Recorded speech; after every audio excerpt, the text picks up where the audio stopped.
할렐루야.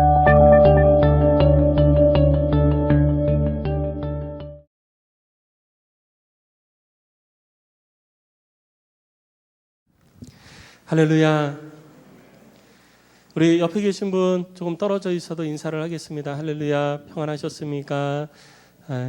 좀 멀리 계신 분은 손을 들어서 이렇게 손을 좀 흔들어 주세요. 좀 멀리 계신 분은 손도 흔들어 주시고요. 5월입니다. 5월 그러면 제일 먼저 뭐가 생각나세요? 아마 생각나는 게 다 다를 거예요. 애들은 어린이날만 생각이 날 거고요. 엄마 아빠는 어버이날만 생각이 날 거고. 그렇죠? 선생님들은 스승의 날만 생각이 날지도 모르겠어요. 각자 자기가 원하는 대로 기대를 하게 되어지죠. 그래서 5월 그러면 이제 가장 먼저 5월 1일이 이제 노동절이 되어지고 또 5월 5일이 어린이날. 그래서 이제 교회에서는 항상 5월 첫 주가 되면 어린이 주일로 저희들이 함께 예배를 드리고 있습니다. 어린이 주일만 되면 아까도 우리 아이들에게 선물을 줬지만 항상 고민이 되어져요. 아이들한테 선물을 주기 위해서 아이들을 축하해주고 아이들에게 그 아이들이 원하는 거 기뻐하는 거를 공급해주고 하게 해주는 것이 예배인가? 사실 그거는 아니잖아요. 그래서 어린이 주일이 될 때마다 저는 우리 아이들한테 진짜 뭘 해줘야 되지? 어떤 것이 우리 아이들을 위한 가장 좋은 것일까라는 질문에 대해서 저 스스로 늘 이렇게 고민을 하게 되어집니다. 그래서 오늘은 2021년 5월 첫 주일 어린이 주일을 맞이해서 그 어린이 혹은 요즘은 이제 다음 세대라는 말을 많이 쓰잖아요. 그리고 근간에는 또 교회 세대라는 말을 사용을 합니다. 우리들의 자녀, 우리들의 다음 세대, 우리의 교회 세대를 위해서 세상의 방법이 아니라 성경적 가치를 따라서 우리의 아이들을 위해서 우리가 할 수 있는 것이 무엇이 있을까를 좀 고민하고 교훈을 받고 또 우리들의 삶과 가정에 적용하기를 다짐하고 결단하는 시간을 갖기를 원하는 것입니다. 먼저 이 어린이라는 말을 우리들이 살펴볼 필요가 있는데요. 어린이라는 단어는 생긴 지가 그리 오래되지 않았어요. 어린이라는 말이 생긴 것은 어린이날이 생기면서 보편화되기 시작을 했습니다. 어린이날이 생기기 전에는 애들을 뭐라고 불렀냐? 지금 제가 말씀드린 것처럼 그냥 애들이라고 불렀어요. 어린이라는 말이 없이 그냥 애. 그 애가 모여 있으면 애들. 조금 더 어리면 애기. 혹은 아이. 이렇게 불렀고요. 근데 사실 이거는 일상적으로 부르는 얘기는 아니에요. 우리 여기 어르신들 계시지만 어렸을 때 우리 집 어린이라는 말은 거의 못 들어보셨을 거예요. 그럼 뭐라고 불렸냐? 애새끼. 근데 가장 보편적으로 쓰였단 말이요. 그냥 애새끼예요. 남자아이들은 애새끼, 여자아이들은 계집이. 이 말이 가장 보편적으로 쓰인 거예요. 우리는 요즘 애들 보고 애새끼라고 그러면 아주 난리가 납니다. 큰일 나요. 그렇게 저도 그렇게 안 불러요. 근데 과거에는 그것이 아이들에 대한 호칭이었어요.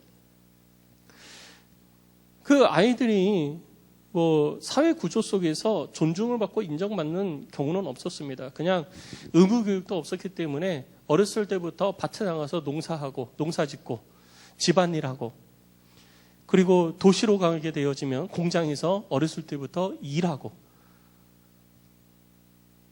그렇게 어렸을 때부터 생활을 했었어요. 사회 구조 속에서 하나의 인격체로 대우를 전혀 못 받고 삶을 살게 되고 그 기간을 지나게 되어졌죠.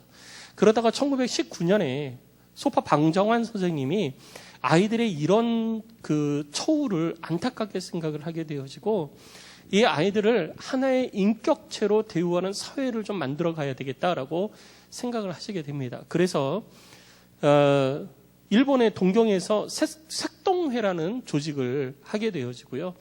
그리고 5월 1일을 어린이날로 1922년에 선포를 합니다.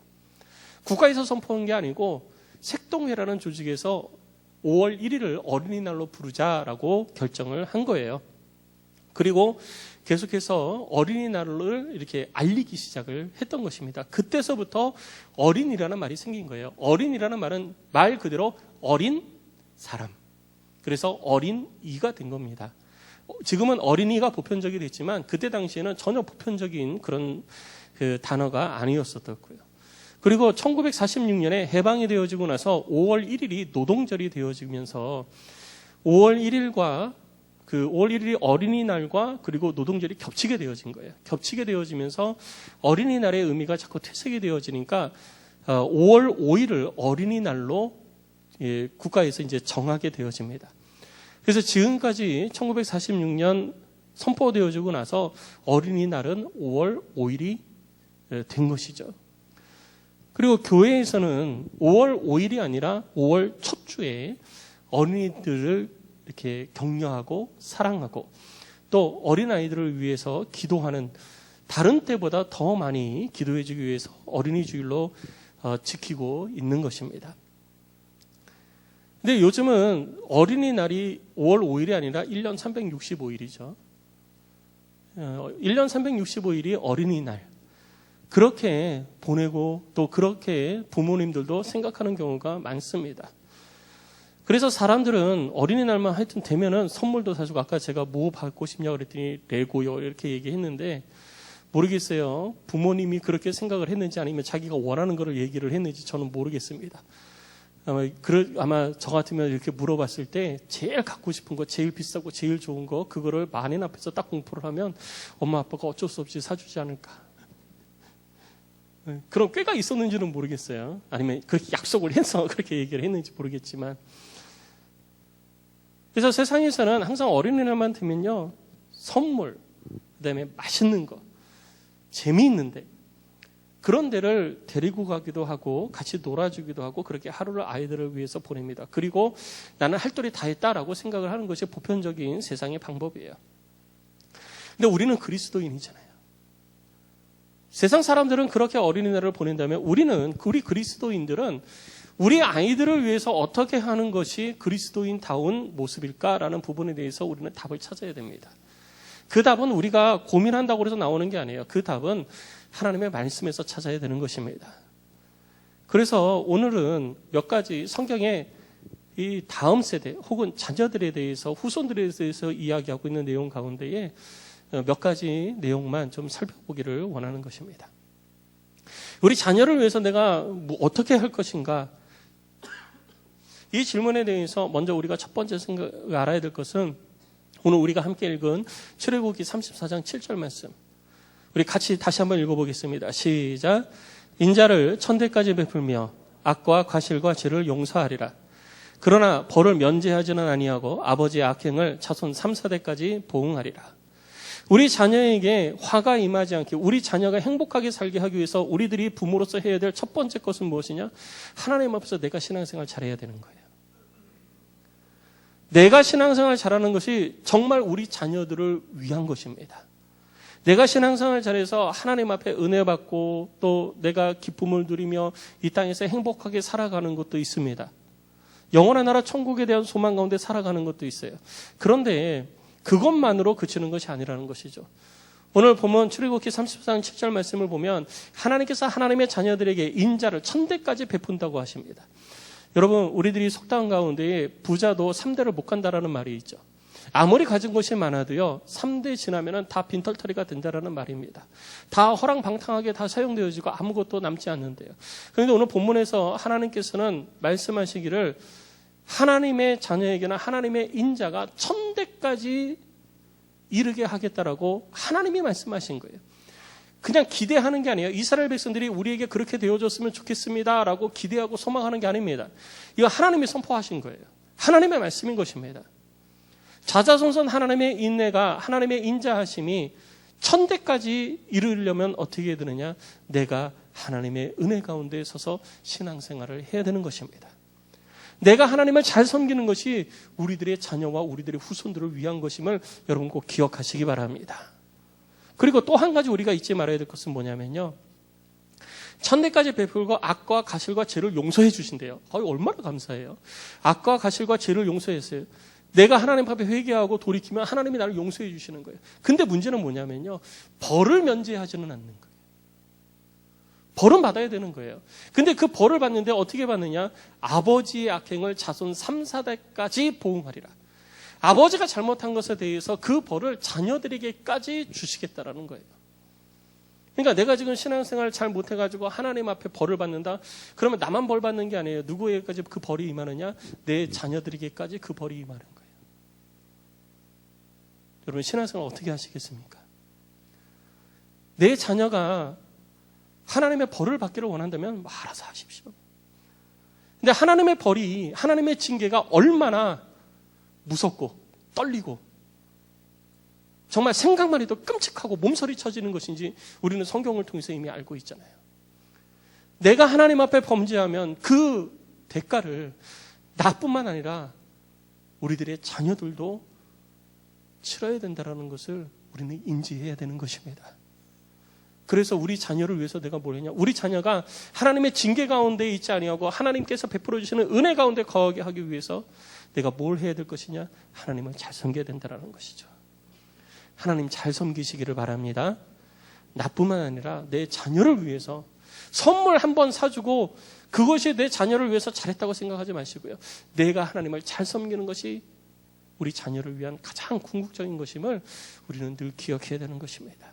실제로 창세기 19장 23절로 29절 말씀을 보면 소돔과 고모라 성의 멸망에 대해서 기록하고 있습니다. 그런데 29절 말씀을 보면 이렇게 기록하고 있어요. 하나님이 그 지역의 성을 멸하실 때 곧 롯이 거주하는 성을 엎으실 때에 하나님이 아브라함을 생각하사 롯을 그 엎으시는 중에서 내보내셨더라.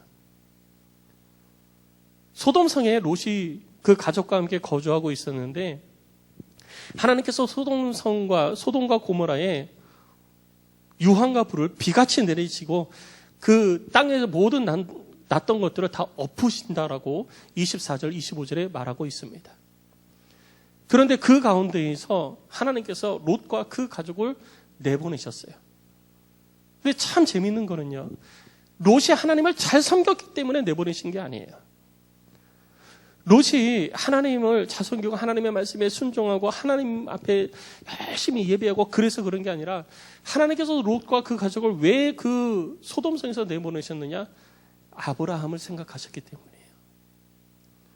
우리의 자녀들이 하나님께서 나를 생각하셔서 우리의 자녀를 안전하게 하시고 하나님께서 나를 기억하셔서 우리 자녀에게 복을 베푸시는 그날이 오게 되어지기를 주의 이름으로 축복합니다. 나 때문에 우리 자녀가 이렇게 보호를 받아야 되고 나 때문에 하나님으로부터 인정받아야 되고 나 때문에 하나님의 징계를 피할 수 있어야지 되는 거예요. 그리고 솔로몬은 역대하 6장 42절에 하나님께 이렇게 기도합니다. 여호와 하나님이여 주의 기름 부음 받은 자에게서 얼굴을 돌리지 마옵시고 주의 종 다윗에게 베푸신 은총을 기억하옵소서. 솔로몬이 기도할 때 하나님 내게 복 주세요라고 기도한 게 아니에요.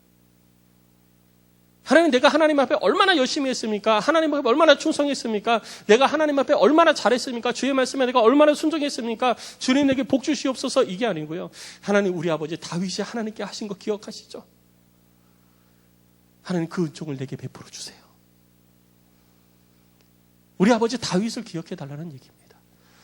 성도 여러분, 여러분들의 자녀가 하나님, 우리 아빠, 우리 엄마가 하나님을 위해서 주의 교회와 주의 나라와 영광을 위해서 수고하신 거 우리 하나님 아시죠? 하나님 그 은혜를 내게 베풀어 주세요라고 기도할 거리가 있습니까? 그렇게 우리의 자녀들이 기도할 때 우리 자녀들이 기도할 거리가 있냐고요. 다윗이 하나님을 어떻게 섬겼는지 하나님의 말씀에 어떻게 순종했는지 우리는 그 역사를 통해서 알 수 있습니다. 그래서 솔로몬도 그렇게 기도했던 거예요.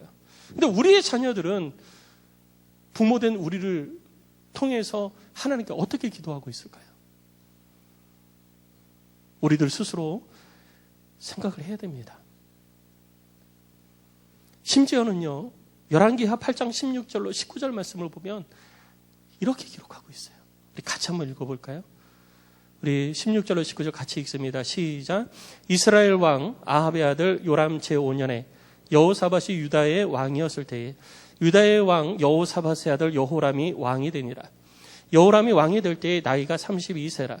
예루살렘에서 8년 동안 통치하니라. 그가 이스라엘 왕들의 길을 가서 아합의 집과 같이 하였으니 이는 아합의 딸이 그의 아내가 되었습니다.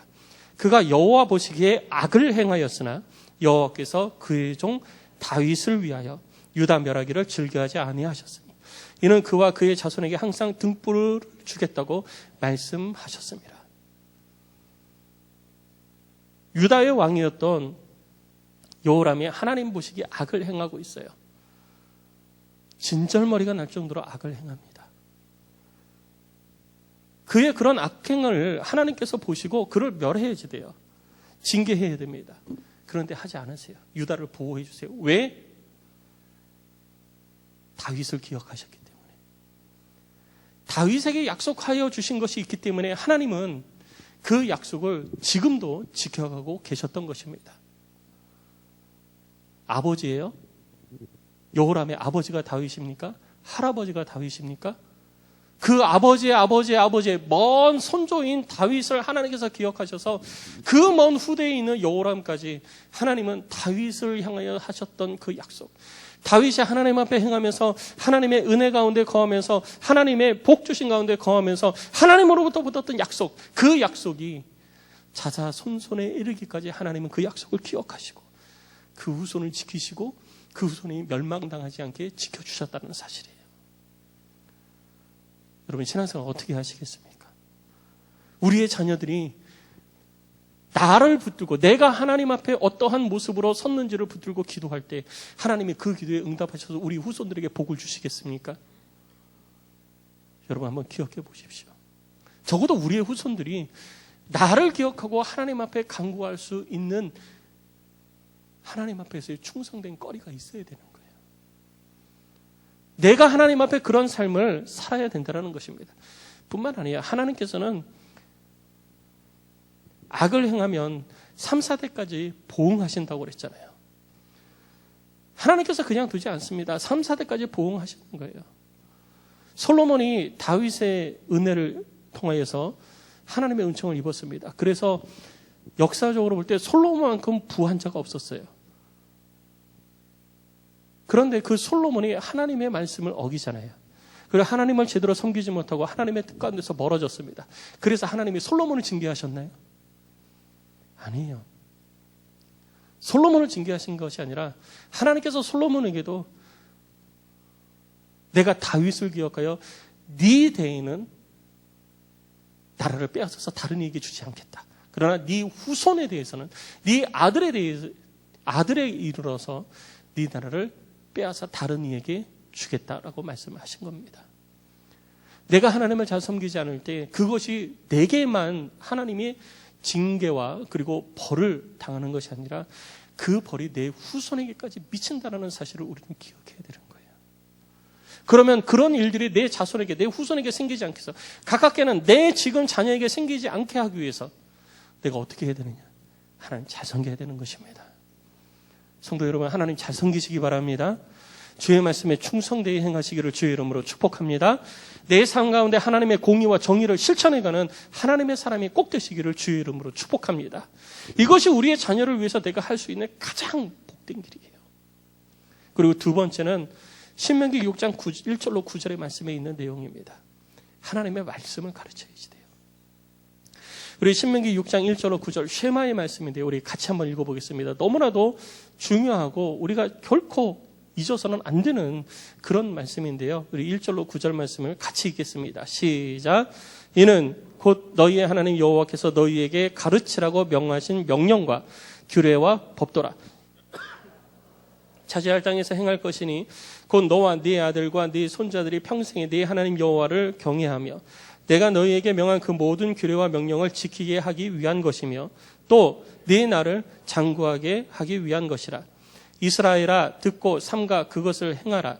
그리하면 네가 복을 받고 네 조상들의 하나님 여호와께서 네게 허락하신 같이 젖과 꿀이 흐르는 땅에서 네가 크게 번성하리라.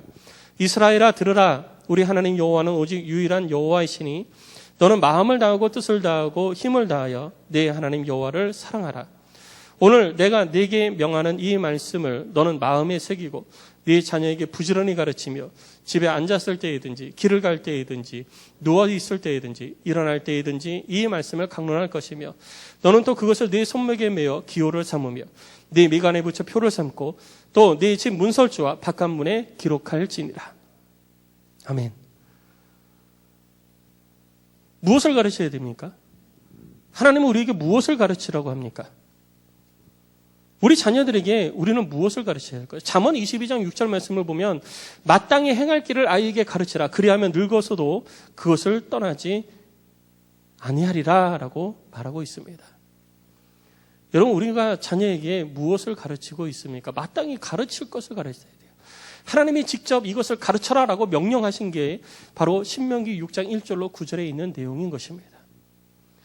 우리 자녀에게 우리가 가르쳐야 될 것, 그것은 주님의 명령과 규례와 법도예요. 명령은 하라, 하지 마라 라고 하신 하나님의 이 절대적인 가치 명령입니다. 대표적인 것이 십계명이죠. 그리고 두 번째, 규례가 있습니다. 규례는 하나님의 백성이 하나님을 어떻게 섬겨야 될지에 대해서 기록해 놓은 규칙이에요. 그러니까 하나님을 섬기는 데 있어서 내 마음대로 섬기면 안 된다는 거예요. 하나님을 섬기는 방법을 기록해 놓았습니다. 하나님을 어떻게 예배해야 될지, 하나님 앞에 복장은 어떻게 해야 될지, 하나님 앞에 예물은 어떻게 드려야 될지, 하나님 앞에 시간은 어떻게 드려야 될지, 그거를 다 정해놓은 것이 그것이 규례예요. 그리고 법도를 지키라고 합니다. 법도는 하나님의 사람들이 이 땅에서 인간관계를 어떻게 맺고 살아가야 하는지에 대해서 기록해 놓은 것입니다. 그러니까 우리는 이 땅에서 삶을 살아가면서 세상의 방법으로 살아가는 것이 아니라 하나님의 방법대로 삶을 살아가는 자가 되어야 되는 거예요. 이 모든 것들의 가장 우선적인 가치는 5절입니다. 너는 마음을 다하고 뜻을 다하고 힘을 다하여 내 하나님 여호와를 사랑하라. 하나님을 사랑하면 이 세 가지 다 지킨다라는 거예요. 여러분 생각해 보세요. 내가 아버지를 사랑한다, 어머니를 사랑한다, 내가 부모님을 사랑하면 그의 말씀에 순종합니다. 사랑하지 않으니까 순종 안 하는 거예요. 사랑하면 순종하죠. 하나님을 사랑한다. 그럼 하나님의 말씀에 순종하는 것입니다. 하나님을 사랑하지 않으니까 순종 안 하는 거예요. 그래서 하나님을 사랑하는 것을 가르쳐야 되고, 하나님을 사랑하는 게 무엇이냐? 명령과 규례와 법도를 지키도록 가르치는 것이, 그것이 하나님을 사랑한다는 것이에요. 이것을 가르쳐야 되는데 어떻게 가르쳐야 되냐? 오늘 본문의 말씀을 보니까 부지런히 가르쳐야 된다고 그래요. 어떻게 하는 게 부지런한 겁니까? 각자 생각이 다 틀리죠. 그래서 성경은 그것까지 기록해 놓은 거예요. 오늘 성경을 보면은 이 부지런한 것에 대해서 이야기를 합니다. 7절에 보면 이 부지런함에 대해서 이야기를 할 때 집에 앉아 있을 때이든지 길을 갈 때이든지 누워 있을 때이든지 일어날 때이든지 이것을 가르치라고 말하고 있습니다. 심지어는 손목에 메고 미간에 붙이고 집 문선주와 바깥문에도 기록해가지고 항상 눈에 들어오게 그렇게 열심으로 부지런히 가르쳐야 된다고 말하고 있습니다. 성도 여러분, 어떻게 가르치고 있습니까? 또 무엇을 가르치고 있습니까? 자녀들에게 많이 가르치죠. 국어, 영어, 수학, 과학, 요즘은 경제도 가르친다고 그래요. 어려서부터 돈을 알아야 된다고 그래서 경제도 가르쳐요. 주식을 알아야 된다고 그래서 주식도 가르쳐요. 피아노도 가르쳐요. 그림, 태권도, 농구, 축구, 배구. 성경도 가르치시나요? 성경도 가르치십니까?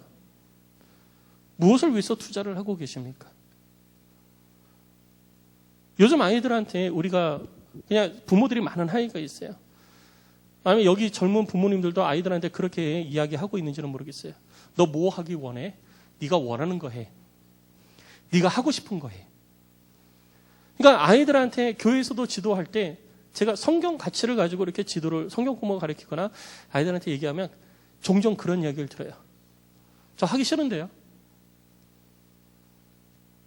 그럼 어떻게 해야 되죠?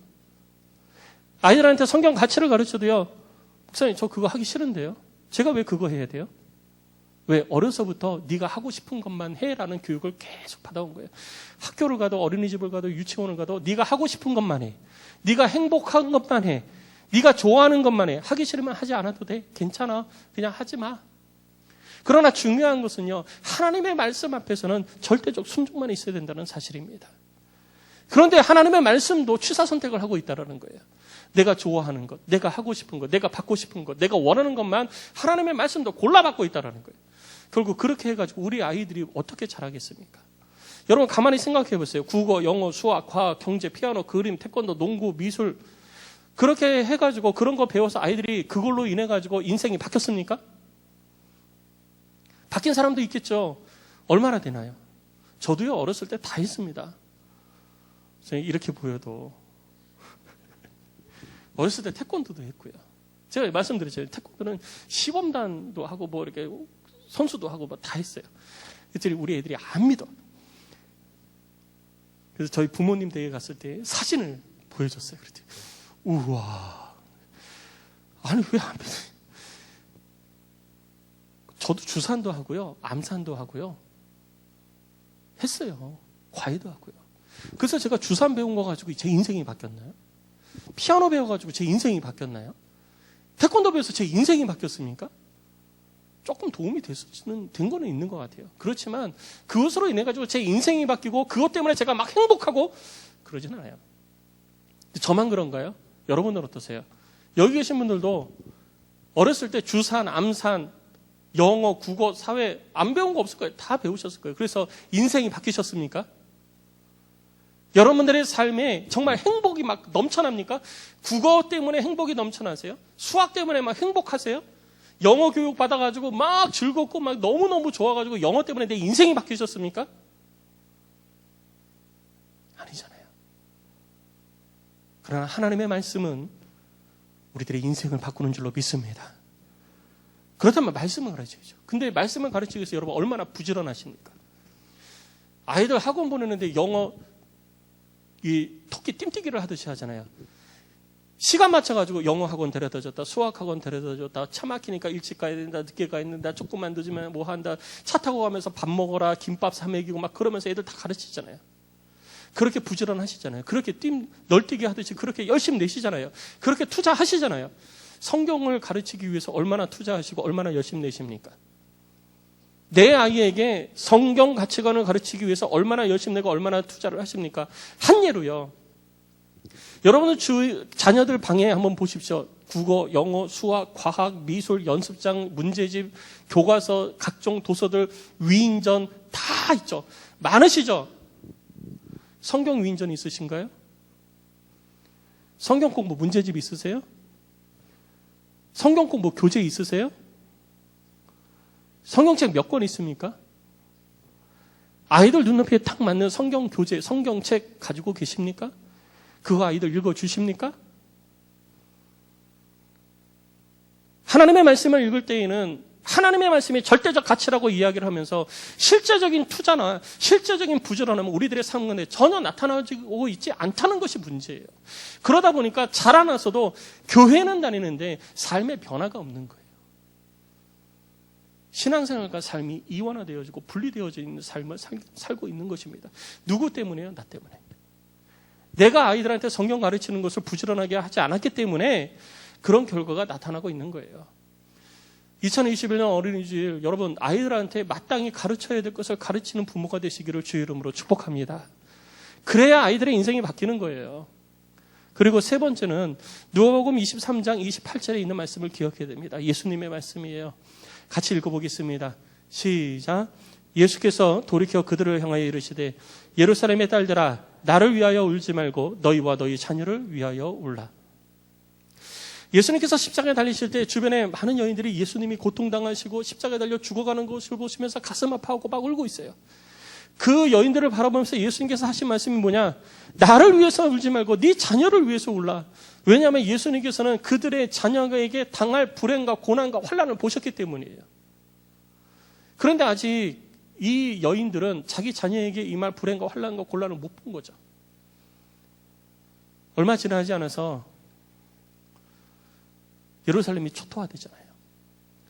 완전히 멸망합니다. 그리고 2000년 동안 나라 없는 민족으로 떠돌아 살잖아요.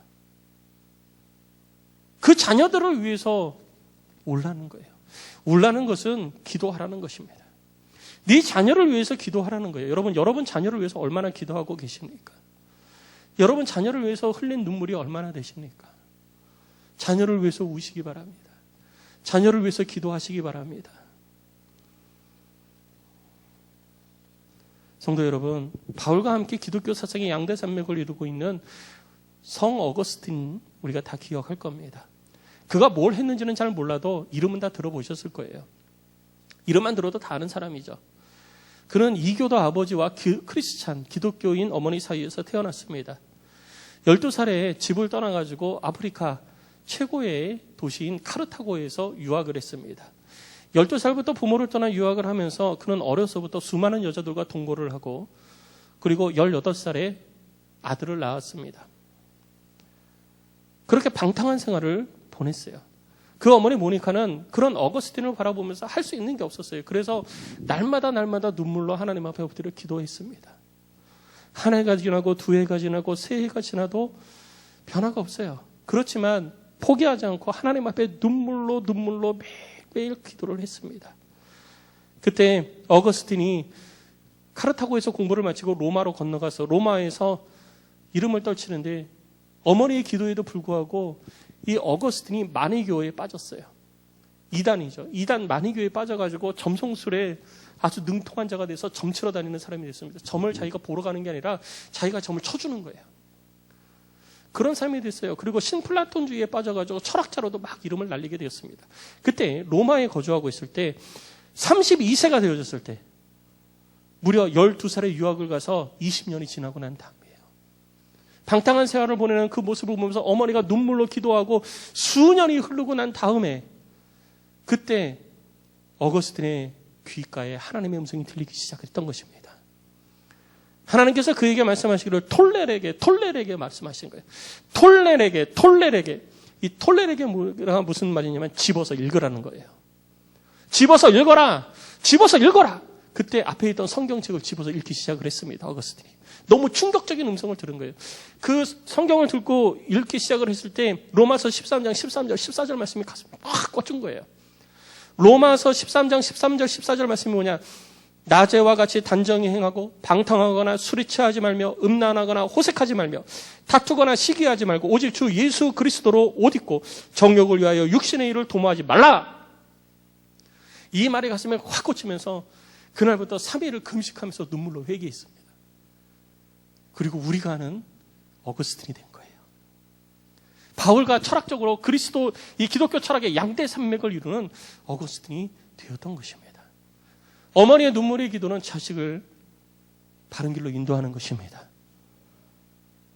하나님께서 그 기도를 들으시기 때문이에요. 하나님이 내 기도를 들으신다는 걸 확신하는데 어떤 부모가 기도 안 하겠어요? 기도 안 하는 부모는요, 하나님을 믿지 않기 때문이에요. 하나님의 능력을 믿지 않기 때문에 기도 안 하는 겁니다. 하나님의 능력을 믿는 부모는요, 자녀를 위해서 기도하는 거예요. 자녀를 위해서 우시기 바랍니다.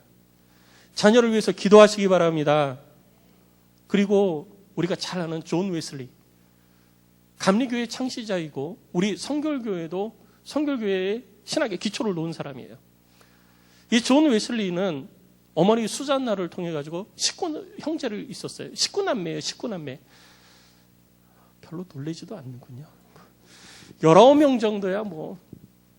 이게 선교 여행 갔을 때 1차 때 영국을 가서 존 웨슬리의 생가를 갔어요. 그랬더니 19남매라는 거예요. 그래서 우리가 물어봤어요. 어머니가 한 명입니까? 아니면 두 명입니까? 아빠가 재혼해서 19남매가 된 거예요? 물어봤어요. 그랬더니 아니래요. 수잔나 한 명을 통해 가지고 태어난 아이가 19명이라는 거예요. 그것도 중간에 몇 명이 죽고. 그러니 집안이 어떻겠어요? 집도 아버지가 성공의 목사님이라 집도 막 부유하고 크고 재산이 많고 이런 것도 아니에요. 그런데 거기에서 자라난 이 웨슬리 수잔나는요, 거기에서 아이들을 양육을 하면서 기도해야 되는데 기도를 할 수가 없잖아요. 19명의 아이들을 우리는 키워보지도 않았지만 하나 키우는 것도 버거가지고 컥컥거리잖아요.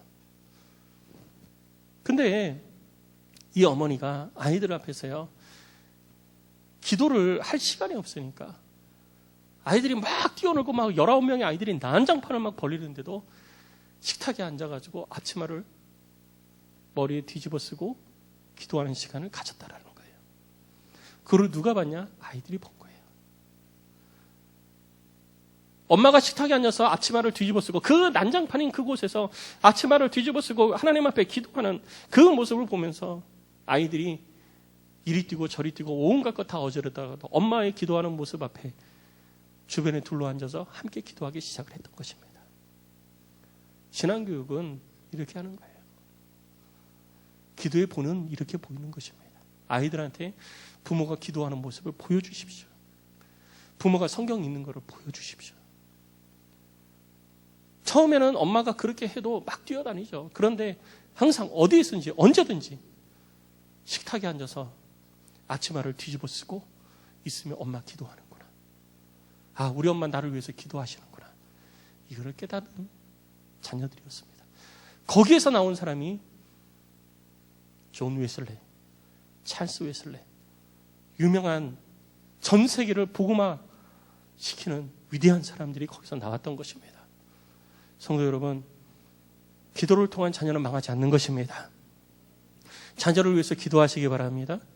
어린이날, 어린이주일 맞이해서 내가 뭘 해주지? 뭘 맛있는 걸 쓰지? 얘가 좋아하는 게 뭐지? 여러분, 그게 아니고요. 우리가 진짜 아이들을 위해서, 다음 세대를 위해서, 우리들의 후손들을 위해서 무엇을 해야 될지 세상 사람들이 쫓아가는 가치관을 쫓아가는 것이 아니라 성경 가치관을 가지고, 우리는 그리스도인이잖아요. 우리는 하나님의 백성이잖아요. 그럼 성경 가치관을 가지고 우리 자녀를 위해서 내가 무엇을 할까를 고민해야지 된다는 거예요. 세상 사람들처럼 하지 마시고 성경 가치관을 따라 자녀를 세워가시기를 주의 이름으로 축복합니다. 그래서 내가 먼저 신앙생활 잘해야 되는 거예요. 하나님 잘 섬기시기 바랍니다. 그리고 하나님의 말씀을 가르치십시오. 투자하십시오. 많이 투자해야 돼요. 아이들 성경, 국어 문제집, 수학 문제집 하나 사줄 때마다 성경 공부 교재 하나씩 사주세요. 그렇게 해야죠. 여기는 그렇게 투자를 하면서 이 땅에서 사는 것으로 끝나는 것은 그렇게 투자를 하면서 왜 영원한 생명을 얻고 영원한 가치가 있는 성경을 가르치는 데에는 그렇게 투자를 안 하세요? 과외는 그렇게 붙이면서 왜 성경 과외는 그렇게 안 붙이세요? 우리 아이 선생님 가르치는, 공부 가르치는 선생님은 그렇게 대우하면서 왜 교회 선생님들, 목사님들, 전도사님들은 그렇게, 죄송합니다, 함부로 하세요? 그러면 안 되는 거예요. 정말 우리 아이들이 무엇에 바탕을 두고 기초를 두고 살아가고 있는지 깊이 생각해야 되는 것입니다. 2021년에는 달라지시기 바랍니다. 여러분들의 상황이 달라지고 가정이 달라지고 여러분들의 가문이 달라지는 그 첫 출발점이 오늘이 되시기를 주의 이름으로 축복합니다. 이제까지 어떻게 되었는지 그거 잊어버리세요. 지금부터가 중요한 것입니다. 과거는 바꿀 수 없지만 우리들의 미래는 바꿀 수 있습니다. 주의 뜻 가운데 행하면 우리들의 미래가 바뀌는 줄로 믿습니다. 우리들의 가정이 바뀔 것입니다. 우리의 자녀가 바뀔 것입니다. 우리들의 후손이 바뀔 것입니다. 우리 가문이 바뀔 것입니다. 내가 해야 되는 거예요. 나부터 시작하면 됩니다. 머뭇거리지 마시고 여러분 오늘부터 시작하시기를 주의 이름으로 축복합니다. 우리 시간 함께 찬양하고 기도하겠습니다.